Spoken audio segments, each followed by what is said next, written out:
All right, thanks to you at home for joining us. Rachel has the night off. She will be back on Monday. So happy Friday, everybody. So yesterday, we were treated to two related pieces of news that were both shocking in their own way. We witnessed the spectacle of the sitting president's campaign chair being sentenced to prison, the first time in U.S. history that has ever happened. That is thing one. But the second piece was what kind of sentence Paul Manafort got, one that shocked even veteran prosecutors, because Paul Manafort's sentence of nearly 4 years in prison on 8 felony financial fraud counts was far less than the 19 and a half to 24 years that were recommended by the federal sentencing guidelines for his crimes. Far less than we've seen people sentenced for anything from mistakenly voting in an election with a previous felony conviction or being convicted for marijuana possession. For a lot of people watching that sentence, yesterday felt like an object lesson in rich man's justice. And then, last night, Manafort's lawyer exited the courtroom with a complete non sequitur talking point that had nothing to do with what just happened in the courtroom. Good evening, everyone. As you heard in court today, Mr. Manafort finally got to speak for himself. He made clear he accepts responsibility for his conduct. And I think most importantly, what you saw today is the same thing that we had said from day one. There is absolutely no evidence that Paul Manafort was involved with any collusion with any government official from Russia. Thank you, everybody. What do you think of the sentence? Thank you, everybody. No collusion. Wait, what? Even the very lenient judge who said that Manafort had led an otherwise exemplary life besides the 8 major felonies that robbed the United States of tens of millions of dollars, even that judge said early on in the trial that the charges against Manafort had nothing to do with Russian collusion. So to come out of that trial saying, see that? No evidence of collusion, that makes about 0 sense. And then today, as if by coincidence, Donald Trump picked up that familiar talking point and ran with it, very pointedly directing reporters to those comments from Manafort's lawyer. Trump said he was, quote, very honored that the judge in the case had declared that there was no collusion in Russia. First of all, that's not true. The judge did not say that because, again, that's not what the Manafort case was about. But Trump was very honored by those imaginary words from the judge.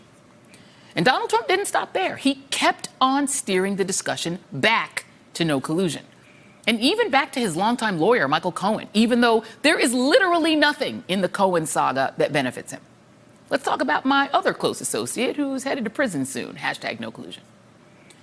So a couple of things are weird about this. There's the fact that Manafort, through his lawyer, seemed to be parroting the Trump script, even as he prepares to go before another judge for a second sentencing with a judge who has now absorbed the massive public outrage about how short a sentence he just received. And more than a few legal observers are thinking the reason that he's singing from the Trump no collusion songbook is pardons, something Trump also brought up unprompted today about Michael Cohen. Trump told reporters today that Cohen lied to Congress when he said that he had never sought a pardon.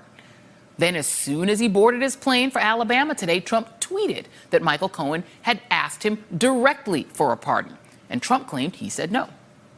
Now, Cohen says that Trump is lying about that, but Republican Congressman Jim Jordan says he's going to send another criminal referral to the Justice Department over Cohen's alleged lie about whether he asked for a pardon, raising the following intriguing question. Will Donald Trump have to be interviewed as part of an investigation into Michael Cohen's alleged lying about trying for a pardon? I mean, if they had a one-on-one conversation about it, as Donald Trump alleges in his Twitter feed, wouldn't Trump have to give evidence? Also today, White House Communications Director Bill Shine abruptly resigned, meaning that this White House has now gone through more communications directors than the Real Housewives has had cast members. Bill Shine came to the White House from Fox News, and he will now go to work on Donald Trump's re-election campaign. Perhaps one day he'll end up back at Fox News. Ah, yes, it's the circle of life.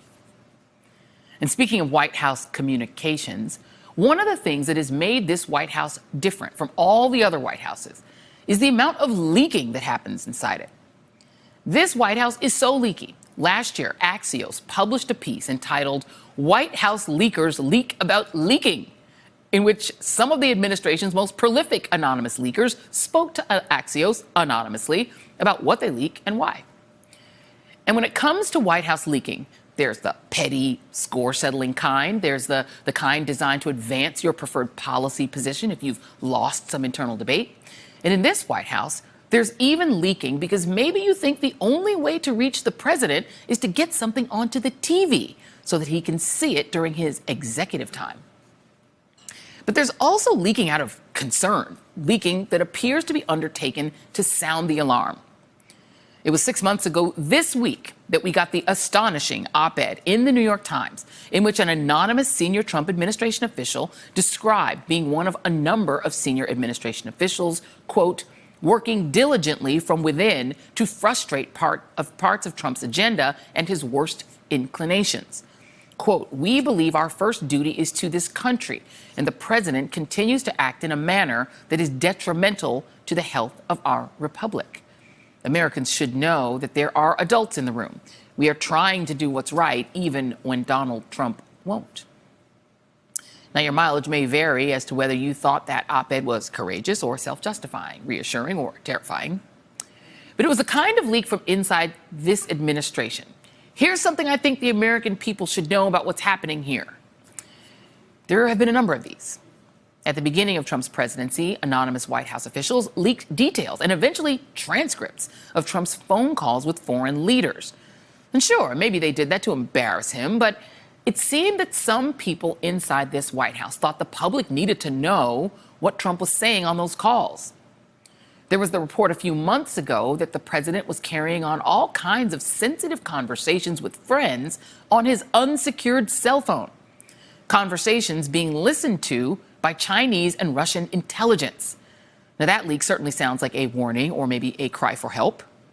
Quote, Mr. Trump's aides have repeatedly warned him that his cell phone calls are not secure, and they have told him that Russian spies are routinely eavesdropping on the calls. But aides say the voluble president has still refused to give up his iPhones. White House officials say they can only hope he refrains from discussing classified information when he is on them. Well, we haven't been able to get him to do that dangerous thing, so we'd better alert the public about it, those leaks seem to say. And there have been various leaks about presidential son-in-law Jared Kushner and his security clearance, that he had an interim clearance for a year because officials would not clear him for a permanent one. And then his interim clearance was revoked. And then the president reportedly ordered that he be given a top security clearance, despite all the red flags that were raised by intelligence officials. And the president's chief of staff and White House counsel being so alarmed by the president's decision that they both wrote contemporaneous memos documenting why they thought Jared Kushner should never have gotten a clearance. And yes, someone in the administration who has a beef with Jared may be leaking this stuff to undercut him. That is certainly possible. But this is also someone sounding an alarm that this guy is having a lot of trouble getting a security clearance for a reason. And like I said, we are used to these leaks to the media. Every day, it seems we get at least one. But today, we got a signal that there may be a substantial shift underway in the nature and the seriousness of these disclosures. A shift that has all kinds of implications for oversight and for investigations of this White House. The House Oversight Committee has been asking the White House for documents on the security clearance issue for weeks, ever since Democrats took over the committee. And this week, the White House finally said no documents, which was expected to trigger a subpoena from the committee and then possibly a big, huge fight over that subpoena. Well, today, Axios reports that the Oversight Committee has already gotten its hands on a number of the documents. They were leaked to the committee by someone inside the White House. Quote, the House Oversight Committee in early February had already obtained the leaked documents that detail the entire process from the spring of 2017 to the spring of 2018 on how both Jared Kushner and Ivanka Trump were ultimately granted their security clearances. Well, think about that. Leaking damaging information or sound the alarm type information to the press is one thing. Leaking documents with national security implications to a congressional committee controlled by the opposition party with broad investigatory and subpoena power. If this report is correct, we may be in a whole new ballgame. Joining me now is Congressman Ro Khanna, Democrat of California, who sits on the Oversight Committee. Congressman, thanks so much for joining us. Joy, it's good to be on. Okay, so let's go get into this this leak. Obviously, now the committee has the documents that walk your committee through the process of how Jared Kushner and Ivanka Trump got their security clearances. What now does the committee want to do about it? Is this going to trigger hearings, and could we see Ivanka Trump and Jared Kushner forced to testify, or White House officials who granted them their clearances? Well, Joy, let me explain why this is such a big deal. For a president who spent the entire 2016 campaign trail railing against Hillary Clinton's private email servers, this is a far bigger national security crisis. There are allegations that Jared Kushner had sensitive information, that he has allegedly been giving lists to MBS, the Saudi crown prince, about Saudi dissidents, that he has been on WhatsApp with Saudi Arabia's crown prince. And we need to know, what is it that's in his background that was causing concern? Has he been sharing sensitive, top secret information with people in Saudi Arabia or other countries? Why is it that he has not disclosed a number of his foreign business relations? So this is not a partisan issue. It's not a bureaucratic issue. This is our most sensitive information that may be getting into the wrong hands. And can I ask you, does the committee have the contemporaneous notes that John Kelly, the former chief of staff, and the White House counsel, Don McGahn, wrote about these two obtaining these clearances? Do you all have those notes? I don't think we have those yet, but as you pointed out, both John Kelly and the White House counsel at the time were opposed to the decision to give Jared Kushner top secret clearance. They were so opposed to it that they felt the need to write a memo documenting how concerned they were and why Jared Kushner shouldn't be getting this information. And this has implications about our policy in the Middle East. I mean, the president has made Jared Kushner the point person on Middle East peace and our Middle East policy. And we need to know what information he has and who is he sharing it with. And in the documents that were leaked to the committee, is there anything in those documents that indicates to you that Jared Kushner might have shared classified information with the Saudi prince? I can't say it's in that, but there has been public reporting on a number of key points. One, that Jared Kushner had access to the president's daily brief. In that daily brief were numerous reports about Saudi dissidents, and he allegedly shared that list with the Saudi crown prince. Second, Jared Kushner has allegedly had meetings with the Saudi prince without having anyone in our embassy there. That is not standard protocol. And we know the crown prince most likely ordered the killing of Khashoggi. We know he's ordering the bombing of hundreds of thousands of civilians in Yemen. And here there are serious allegations of what Jared Kushner is sharing with him. This is not a bureaucratic issue. This is a hugely sensitive issue about the highest national security of this country. And we know just from public reporting that one of the challenges that Jared Kushner likely had getting a clearance was the fact that he was in a lot of debt. He had a building here in Manhattan that was had a big balloon payment due.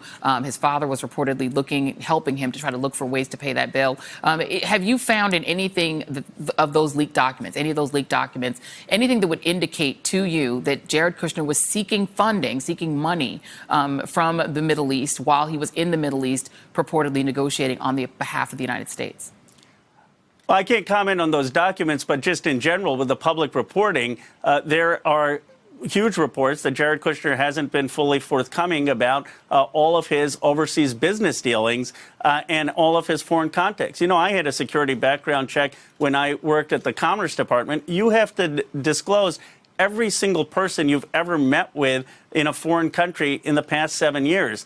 And for Kushner not to have disclosed financial transactions or his overseas contacts puts him and the country in a vulnerable spot. It may not have even been something that he realized put him in a vulnerable spot, but that's why we have these background checks to see if someone could take advantage of him. And I have concerns whether the Saudis have been taking advantage of the situation. All right, Congressman Ro Khanna, member of the House Oversight Committee. Thank you so much. Really appreciate your time tonight. Joy, thanks for having me back on. Thank you very much. Hey there, I'm Chris Hayes from MSNBC. Thanks for watching MSNBC on YouTube. If you want to keep up to date with the videos we're putting out, you can click subscribe just below me or click over on this list to see lots of other great videos.